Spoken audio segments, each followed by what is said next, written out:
देवी प्रपन्नातिहरे प्रसीद प्रसीद मातर जगतोऽखिलस्य प्रसीद विश्वेश्वरी पायि विश्व अमेश्वरी देवी चराचरस्य। सत्यलाई देख्न खोज्ने यस आत्रीय ऋषि कुमार परमहंस बेच्युतीर्थ आज शिशिर माघ महिना 11 गते मंगलबारको बिहान 6 बज्न गइरहेको थियो। कता कता उसले आफ्नो जीवनलाई खोज्दै खोज्दै गयो। उसले यो प्रकृति जीवन र जगत अनि उसले त्यो आफ्नो जीवन त्यो भौतिक शरीर त्यहाँ एउटा प्राण मन बुद्धि र 10 विषय इन्द्रियहरू अनि यो जगतका विषयहरू यस्तै यस्तै विचारहरू गरिरहेको थियो। उसले जब ती जरायुज प्राणीहरू ती पशुहरू अनि ती अण्डज अनि ती उद्भिज र खगोलमा उड्न सक्ने ती पन्छीहरूको विषयमा पनि निरन्तर चिन्तन गरिरहेको थियो। उसले आफ्नो जीवनलाई त्यो माता तत्त्वको गर्भमा जुन यो प्रकृतिको सिर्जना शक्ति दिव्य प्रकृति सिद्धिहरूको विषयमा उसले प्रजनन प्रणाली त्यो प्रजनन प्रणाली र त्यो मूत्राशयका वासहरू ती गर्भाशयका वासहरू सायद सबै विश्व मानव जातिले यसरी चिन्तन र विचार गर्न सक्ने छैन, किनकि विश्व मानव जातिले पैसा नै सबै थोक हो भन्ने सोचिरहेको होला, तर त्यो होइन र देखिएन पनि। जसले जीवन मुक्तिको खोजी गरिरहेका छन्, जसले आफ्नो जीवनको सत्य बुझ्न खोजिरहेका छन्, जसले वैदिक सनातन धर्म संस्कृतिका मूल्य र मान्यताहरूमा उभिन खोजिरहेका छन्, जसले वेदको उर्वर भूमि गोर्खा राज्यलाई सम्मान दिँदै यस गोर्खा राज्य नेपालको हितमा जसका हर प्रयासहरू चलिरहेका छन्, उनीहरूले यसै प्रकारले नै त्यो जगतलाई देखिएका छन्। कति कति बेला आश्चर्य लाग्छ कि यी जरायुजहरू सबै मूत्राशयको मार्ग हुँदै किन प्रादुर्भाव हुन्छन् अनि ती स्तनधारीहरू ती देवी आमाहरूका गर्भ काग र उनीहरूको जीवन शक्ति प्रणालीसँग कसरी जोडिएका छन्। कति कति बेला पृथ्वीको माताका गर्भबाट आइरहेका ती झारपात वनस्पति औषधिहरू ती खाद्यान्न जे जति पनि बालीहरू तिनीहरूलाई पनि यस आत्रीय ऋषि कुमार परमहंस बेच्युतीर्थले विचार गरिरहेको छ। हामीले त पृथ्वीको काख मात्र पाएका हौं र पृथ्वीको गर्भबाट नै अंकुर आउने ती झारपात वनस्पतिहरू पनि यस आत्रीय ऋषि कुमार बेच्युतीर्थले निरन्तर चिन्तन गरिरहेको छ। एकातर्फ जरायुजको त्यो मूत्राशयको मार्ग हुँदै प्रादुर्भाव हुने इतिहास, अर्कोतर्फ विश्व मानव जातिहरू जुन प्रकारले चिन्ताको चिता जलाइरहेका छन् अनि ऊ त्यहाँ पनि उभिने गर्छ। उसले आफ्नो प्रकृतिको खुला विश्वविद्यालयमा हर पाइला चल्दा यस्ता यस्ता शिक्षाहरू पाउने गर्छ। ती रमाइरहेका ती आमासँग खेलिरहेका कुकुरका छाउराहरू अनि ती कुखुराहरू अनि यस्तै यस्तै बाटामा मिल्ने हर विश्व मानव जातिहरू सबैलाई एक एक उसले हेरिरहेको हुन्छ। औ यो विश्व मानव जाति किन चिन्तामा गयो र उसले यी भौतिक संरचनाहरू संरक्षण र विकास अनि प्रतिस्पर्धा गर्न गयो। यस्तै यस्तै पनि खोजी गरिरहेको हुन्छ। किनकि मलाई जीवन मुक्तिको बाटो चाहिएको छ, किनकि मलाई देवालय र तीर्थहरूलाई सम्मान र सेवा दिँदै यो भौतिक शरीरलाई सार्थक बनाउनु छ, किनकि यो भौतिक शरीर अन्नमय विकार हुनाले, प्रकृतिको कार्य हुनाले, प्रकृतिको दिव्य कार्य हुनाले यो कहीँ न कहीँ गएर यसको विनाश सुनिश्चित छ, ध्रुव सत्य छ। अनि मैले ती माताहरू, देवीहरू, आमाहरू जो विश्व मानव जातिकै सिर्जना शक्ति, प्रकृति शक्ति भएका र विश्व मानव जातिकै आदि गुरुहरू पनि, जब म उनीहरूका काखमा बसेर स्तनपान अथवा उनका काखमा लेटेर जुन स्तनपान गरिरहेका शिशुहरूलाई देख्छु, अनि मलाई कता कता एउटा मागन्ते भिखारी बाटो लिएर अलपत्रीको मान्छेलाई सम्झन्छु, अनि ती बलिन धारा आँसु बगाउने आमालाई पनि सम्झन्छु। त्यसैले त मैले तपाईहरूलाई यसरी धारावाहिक वाक्यहरू र विचारहरू साथ त्यो प्रेरणा दिन खोजिरहेको छु, त्यो शिक्षा दिन खोजिरहेको छु। हर विश्व मानव जातिले सत्यलाई खोज्ने प्रयास गरोस्, हर विश्व मानव जातिले आफ्नो जीवनको सत्य रहस्य बुझ्ने तरफ लागोस् र हाम्रा यी जे जति पनि हाम्रा बुद्धिहरू संसारतिर गइरहेका छन् त्यो पशुभन्दा पनि निकृष्ट हामीले अनुभव गरिरहेका छौँ, किनकि हामी जति जति संसार सङ्ग्रहतर्फ गयौँ त्यहाँ हामीलाई चिन्ता मात्र बढ्यो।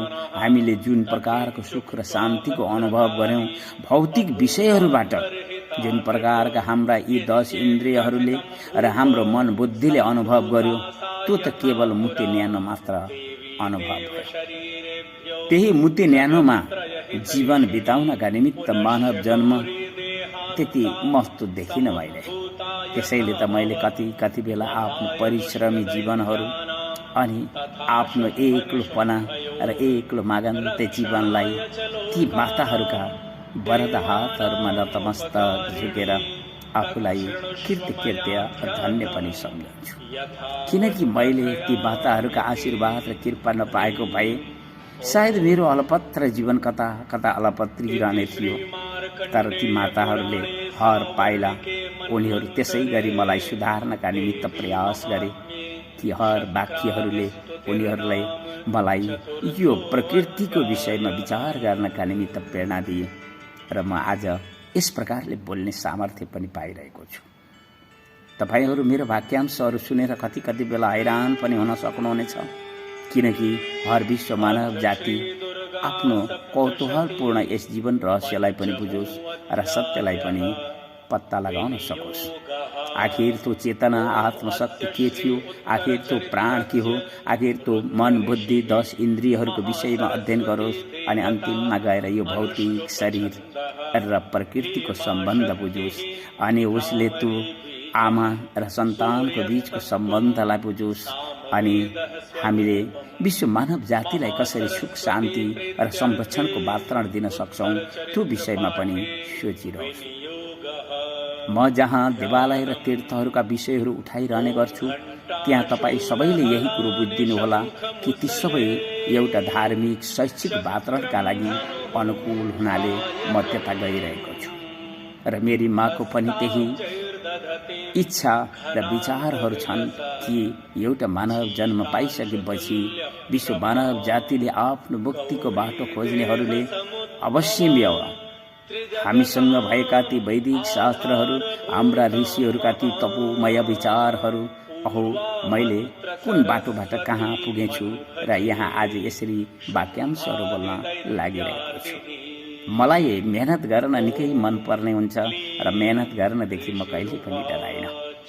तर मैले ती माताहरूलाई सम्मान दिनका निमित्त मात्र परिश्रम गर्नेछु भन्ने एउटा भीष्म प्रतिज्ञा पनि गराएको छु, किनकि मैले ती माताहरूको ऋणलाई चुक्ता गर्न नसके पनि ती माताहरूले मलाई आशीर्वाद र वरद हात शिरमा राखिदिए भने मलाई पूरा विश्वास छ कहिले पनि म दुखी हुनुपर्ने छैन र म सधैँ सुखी रहनेछु, प्रसन्न रहनेछु र मैले आफ्नो जीवनलाई एउटा सत्यसम्म पुर्याउनका निमित्त आश्रय पाउनेछु। ती देवीहरू जुन देवीहरू शिक्षित पनि छन्, सभ्य पनि छन् र अनुशासित पनि छन्, व्यवहारमा ममता र माया सम्मान दिन जान्दछन्, उनीहरू त मेरा निमित्त मैले मन्दिरमा राखिएका ती शिला आकृति जुन हाम्रो ललित कलाहरू हुन्, त्यो पूजाको निमित्त मैले यी देवालय र तीर्थहरू अग्नि साक्षी राखेर संकल्प गरेको छैन।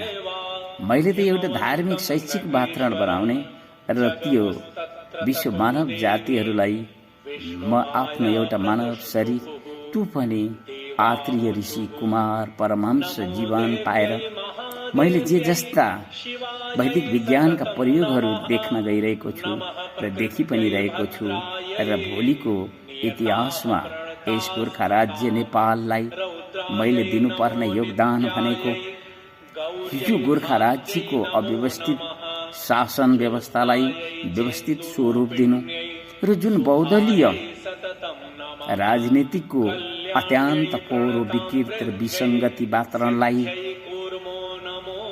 जसरी एउटा किसानले आफ्नो खाद्यान्न बालीलाई सफल बनाउनका निमित्त उसले बार पनि लगाउँछ, उसले त्यहाँ भएका झारपातहरू केलाएर मिल्काइ पनि दिन्छ अनि जल मल सबै मिलाएर उसले आफ्नो खाद्यान्न जसरी घरमा भित्राउने गर्छ, मैले पनि मेरो जीवन मुक्तिको बाटोमा जुन हाम्रो गोर्खा राज्य नेपाल हो यसलाई सम्मान दिनेछु र मैले ती आमा देवीहरूलाई मैले मेरो जीवन र यो भौतिक शरीरलाई संरक्षण गर्नका निमित्त, सुखको अनुभव गर्नका निमित्त, शान्तिको प्रत्याभूति गर्नका निमित्त अवश्यमेव सम्मान दिइरहनेछु। तर मैले जुन अनुसन्धान गरेर देखेँ, जुन प्रयोगहरू गरेर देखेँ र जसरी मैले ती देवी आमाहरूलाई बुझेँ कि उनीहरू प्रकृतिका लाचार हुनाले मैले आफूलाई फेरि एउटा मोड लिएर 2078 आइपुगेँ र मैले वैदिक विज्ञानको अनुसन्धान र प्रयोग वर्षको रूपमा परिणत गरिदिएँ। मैले ती वैदिक शास्त्रहरूलाई जसरी अनुभव गरिरहेको छु र मैले कसैलाई पनि जोड लगाउने पक्षमा छैन, किनकि म एक्लै भिखारी जीवन हुँदै मैले आफूलाई अत्यन्त परिश्रमी जीवन बिताउँदै म वैचारिक क्रान्ति, हामीले वैदिक समाजको पुनर्स्थापना गर्नु परेकाले हामीले त्यहाँ वर्णाश्रम व्यवस्थाहरू र ती ब्राह्मणहरूमा ब्राह्मणत्वको खोजी गर्नु परिरहेको छ। त्यसैले हामीले जुन भिखहरू मातासँग मागिरहेको छ, त्यो भिख भनेको दैवी बल, बुद्धि र विद्या नै हो। ती भिख भिक्षा माताले दिन् भने अवश्यमेव मैले गोर्खा राज्य नेपालको हितमा उभिन आइपुग्नेछु, होइन भने यो रुग्ण भइसकेको अस्वस्थ भौतिक शरीर यो पृथ्वीका काखमा पल्टनेछ। अन्तिम सासमा हेमा बोल्दै यो लय हुनेछ।